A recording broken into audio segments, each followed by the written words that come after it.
সভাপতি সাহেব, গলা মালা তো শুকায় গেছে। পানি নিয়ে আয়। সভাপতি সাহেব, পানি দিয়ে কাজ হবে না, বিড়ি আছে না? বিড়ি তো নয় তক্তা সাহেব, মাহফিলের শেষে বাংলা মারার ব্যবস্থা আছে, খাওয়াই দিব। তক্তা সাহেব, সভাপতি সাহেবের তো বউ আছে, এর জন্য সভাপতি সাহেব আলহামদুলিল্লাহ কইছে। আমাকে বউ নাই, আমরা কইও নাই। আমার নামে যা যা বলছে সত্য কথাই বলছে, কেন উনি খারাপ লোক না।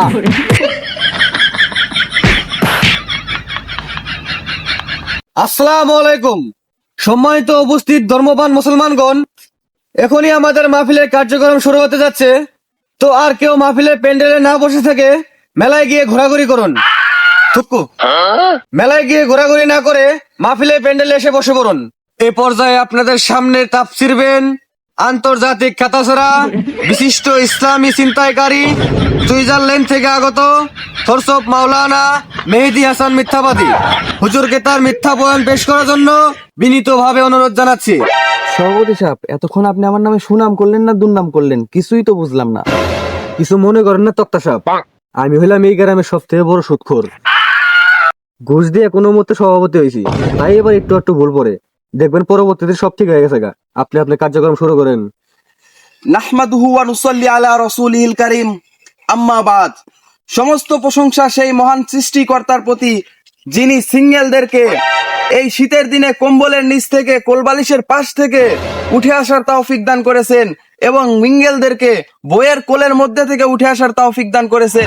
সেই মহান রবের প্রতি সকলেই শুকরিয়া আদায় করি, বলি আলহামদুলিল্লাহ। আলহামদুলিল্লাহ। কি ব্যাপার আমার যুবক ভাইরা? সভাপতি সাহেব দেখি একলাই আলহামদুলিল্লাহ বললো, তোমরা বললা না কেন? তক্তা সাহেব, সভাপতি সাহেবের তো বউ আছে, এর জন্য সভাপতি সাহেব আলহামদুলিল্লাহ কইছে। আমাকে বউ নাই, আমরা কইও নাই। আমাদের দাবি, আমাদের দাবি মানতে হবে, মানতে হবে। সভাপতি সাহেবের মেয়ের বিয়ে। আমাদের সাথে আচ্ছা দিতে আচ্ছা, হবে। ধর্ষক বিন্দু যুবক ভাইরা, আপনারা মানতে উত্তেজিত হবে, হবেন না। মানতে হবে। এ বিষয়ে সভাপতি সাহেবের সাথে আমি মাহফিলের শেষে আলোচনা করবো ইনশাল্লাহ। হে আমার যুবক ভাইরা, তোমাদের এখন বিয়ের বয়স, শরীরের রক্ত টকবক টকবক করতেছে, এমনিতেও শীতের দিন। কিন্তু আমি কিভাবে বলি আমার দুঃখের কথা? কি হয়েছে তক্তা সাহেব, আপনার আবার কি এর দুঃখ?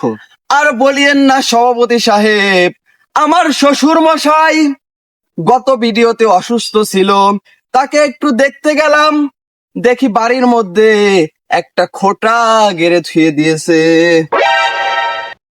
আমি খেয়াল না করে খোঁটার সাথে হুসুট খেয়ে পড়ে গেলাম। পড়ে যাওয়ার সাথে সাথে উঠে দেখি ওটা কোনো খোঁটা ছিল না রে ভাই, ওটা ছিল আমার শ্বশুরের টুইন টাওয়ার। জোরে জোরে বলুন নাউজুবিল্লাহ। নাউজুবিল্লাহ। হে আমার যুবক ভাইরা, আমি আমার শ্বশুর মশাই আপনাদের প্রধান বক্তাকে জিজ্ঞাসা করলাম, শ্বশুর আব্বা, আপনার বয়স তো 80-র উপরে চলে গেছে, আপনার টুইন টাওয়ার দেখি এখনো লাফালাফি লাফালাফি করে। শ্বশুর আব্বা আমারে বললেন, আরে বাবা, তোমার শাশুড়ি তো সেই 20 বছর আগে মারা গেছে, কিন্তু আমার টুইন টাওয়ারের ভিত্তিটা আমি মার্বেল পাথর দিয়ে গড়েছিলাম, এজন্য আমার বয়স হয়ে গেছে 80-র উপরে, কিন্তু আমার টুইন টাওয়ারের ভিত্তিটা এখনো নড়েনি। এই ভাই, আপনি জিলাপির টোপলা নিয়ে টানাটানি করতেছেন কেন? হে আমার যুবক ভাইরা, যদি আমার কথা আপনাদের বিশ্বাস না হয়, তাহলে আপনাদের প্রধান বক্তা আমার শ্বশুর মশাই স্টেজে আসলে জিজ্ঞাসা করবেন। এরপরেও যদি আপনাদের মনে কোনো প্রকার ডাউট থাকে, তাহলে আপনারা অবশ্যই আমাদের গত ভিডিওটা দেখে আসবেন, তাহলে আর আপনাদের মনে কোনো প্রকার ডাউট থাকবে না। সভাপতি সাহেব, গলা মালা তো শুকায় গেছে। পানি নিয়ে আয়। সভাপতি সাহেব, পানি দিয়ে কাজ হবে না, বিড়ি আছে না? বিড়ি তো নয় তক্তা সাহেব, মাহফিলের শেষে বাংলা মারার ব্যবস্থা আছে, খাওয়াই দিব। মাহফিল করেন। চলবো, সমস্যা নেই। এই মুরব্বি, জিলাপির বস্তায় চাটন দিছেন কেন? আরে এখনই মিলাদ দেওয়া হবো, মিলাতের পর জিলাপি আপনার হাতে হাতে দেওয়া হবো। ডক্টর সাহেব আপনি মিলাদ শুরু করে দেন। ঠিক আছে, সবাই আমার সাথে পড়ুন। হে মানুষ সালার ভিতরে কি, হে মানুষ সালার ভিতরে কি, সালার ভিতর আছে গরম গরম জিলাপি, সালার ভিতর আছে গরম জিলাপি। কান্দিস না তোরাই তো খাবি, কান্দিস না তোরাই তো খাবি। থামেন থামেন, মিলাদ এখন আর পড়বো না। ওই যে প্রধান বক্তা আইছে, আগে প্রধান বক্তাকে শুভেচ্ছা জানাই, তারপরে দোয়া করে আপনাদের জিলাপি দিয়ে দেবো। প্রধান বক্তার আগমন, লুঙ্গি খুলে মারো দৌড়, প্রধান বক্তার আগমন। লুঙ্গি খুলে মারো দৌড়। আরে আপনারা কই যান? দাঁড়ান দাঁড়ান দাঁড়ান দাঁড়ান, ভুল হয়েছে তো। প্রধান বক্তার আগমন, শুভেচ্ছায় স্বাগতম, প্রধান বক্তার আগমন। শুভেচ্ছায় স্বাগতম। ঠিক আছে দর্শক বিন্দু, প্রধান বক্তা চলে আসছে। এখন তাহলে আমরা মোনাজাতটা করেই দেই। সবাই চক্ষু বন্ধ করে অন্তরের অন্তরস্থল থেকে যার যার মনের আশা, বিশেষ করে সিঙ্গেলরা একটা করে বইয়ের আশা করে আল্লাহর কাছে দোয়া করবেন। সবাই নিজেদের চক্ষু দুইটা বন্ধ রাখবেন, তাছাড়া কিন্তু মুরব্বী যুবক ভাইরা দোয়া কিন্তু কবুল হবে না।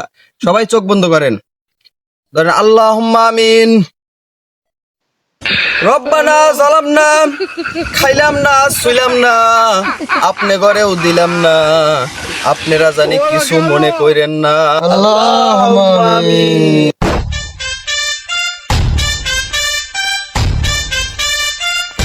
ব্যাপার বক্তা গো, ওমা জেলাফের বস্তা তো দেখি না।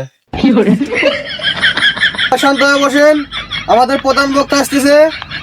জেলাফির বস্তা একটা গেছে, তাতে কি হয়েছে? আপনাদের জেলাফি দেওয়ার ব্যবস্থা আমি করব। সবাই শান্ত হয়ে বসে পড়েন। বসেন বসেন আসসালামু আলাইকুম। বসে যান। সারা রাত আওয়াজ হবে, বসেন বসেন, সবাই শান্ত হয়ে বসে পড়েন। আসসালামু আলাইকুম যুবতী ভাইয়েরা, আপনারা শান্ত হয়ে বসেন। আপনাদের একটু লেট করানোর জন্য আপনারা সবাই আমার কাছ থেকে ক্ষমা চেয়ে নেবেন। আর কথা হয়েছে, আমার জামাই এতক্ষণ ওয়াজ করেছে, উনি খুব ভালো মানুষ, কিন্তু আমার নামে যা যা বলছে সত্য কথাই বলছে, কেন উনি খারাপ লোক না।